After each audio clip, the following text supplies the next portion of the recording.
Hey, how's it going, guys? Mr. Boss for the win here, and in today's GTA 5 video, we're going to be talking about a ton of cut content that never made its way into Grand Theft Auto Online, specifically things that were cut from the contract DLC.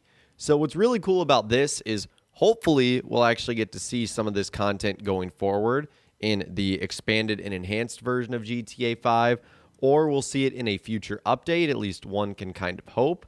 But it kind of just makes you wonder, man, there was almost like a whole DLC that was cut from this update. So again, it makes you wonder if we'll ever see anything like this again.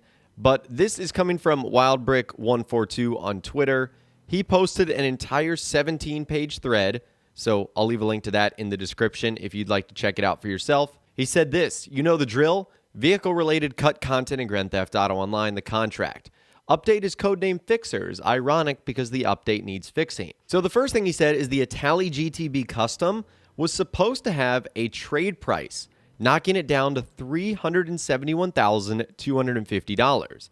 And it was probably meant to be unlocked after the Dr. Dre VIP contract. If you finished it solo, you'll probably know what was going on. And Rockstar also changed the livery order on a handful of cars too. The Buffalo STX, the Comet S2 Cabrio, and the Deity. Their liveries were supposed to be in a different order. Now, none of that really matters all that much. It's just kind of a fun change that Rockstar ended up making. Although it would have been nice to see the Itali GTB Custom get a trade price. That's one of my favorite cars in the game. So, unfortunately, I don't know when we'll be seeing that. Moving on, we know that there were at least 5 cars that were cut from this update or split into an upcoming DLC. This is something we've talked about in a previous video. Legendary Motorsport skips 3 web page IDs, while Southern San Andreas Super Auto skips 2. And there's also many gaps in the mod kit IDs too, and the in-game executable code list an Ignis 2. All right, so it looks like sometime in the future, we're going to be getting a different version of the Ignis, which could be very exciting because the Ignis, as you guys know, is one of the supercars from this update. It's based off of the Lamborghini Scion or Cian, however you pronounce it. So could we be getting a Benny's version of the Lamborghini Cian or the Pegassi Ignis? That would obviously be very, very cool. Hopefully that is something we see going forward. Moving on, the Astron has 2 commented out liveries, so that means there's no model textures or text labels left over. The black plastic thingies on the doors are also removable as well, but no part ever does anything to them.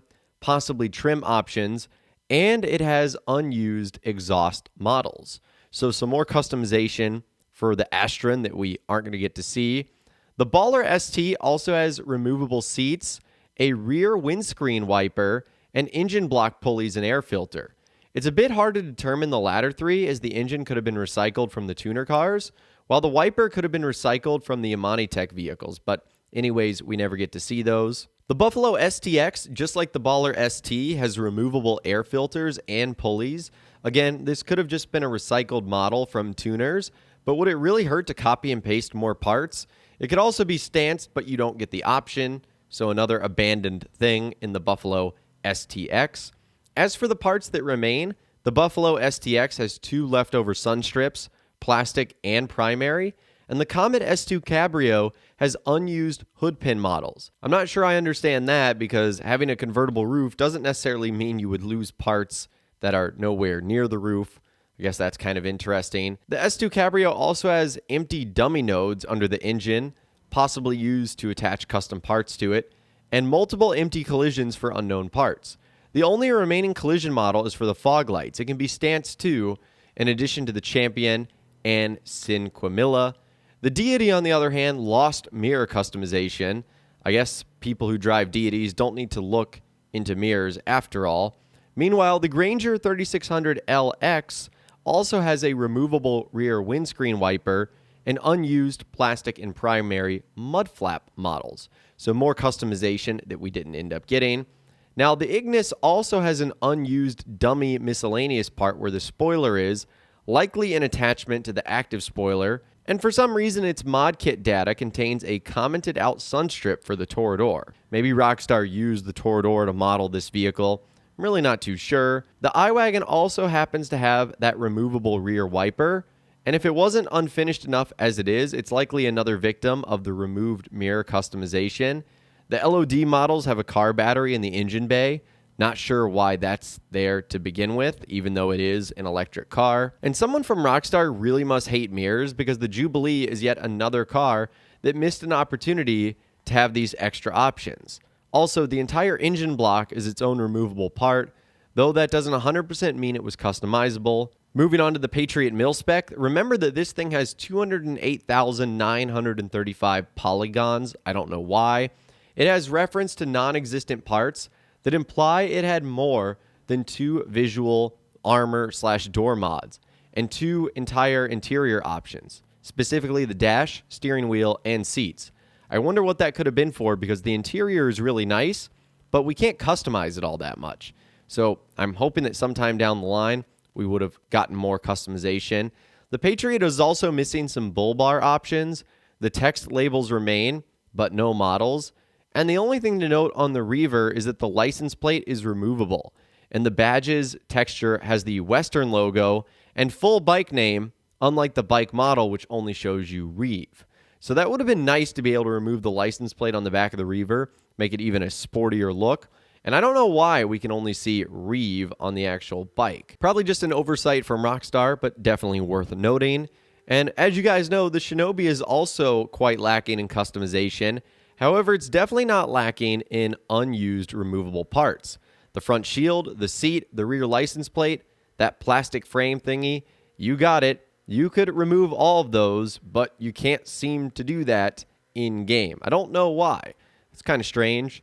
And last but not least, as far as the Xeno goes, there isn't a whole lot going on. There's only a duplicate rear engine cover part called Xeno Boot BC, which is identical to Xeno Boot AC, which is used in-game. Both intended for the carbon roof options, and it's identical to what you can already do in the LSC. I'm not sure what Rockstar had planned for the Xeno's roof, but that was also another supercar that I wish they had done more to. Who knows if we'll see a Xeno 2 or maybe some more customization down the road. But that was one of my favorite cars that sadly fell a little bit short as well. So I told you guys, Rockstar cut a lot of content from the contract DLC, and hopefully we see a lot of this stuff maybe added in the future, in the contract DLC Part 2, or in a new future update or expansion.